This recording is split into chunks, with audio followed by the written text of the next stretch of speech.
tempat dalam kategori Drone Challenge Sekolah Menengah.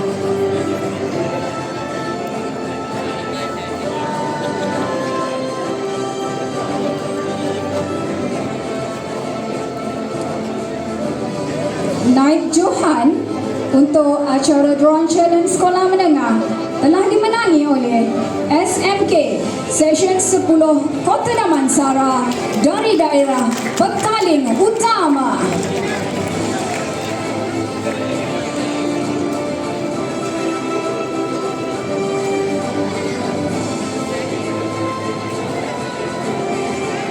Tahniah diucapkan kepada SMK Session 10 dari daerah Petaling Utama.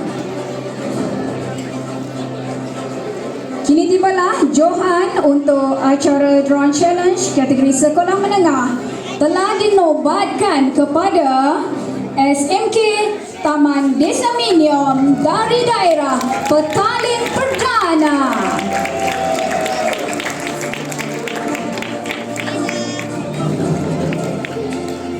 Tahniah kepada Petaling Perdana.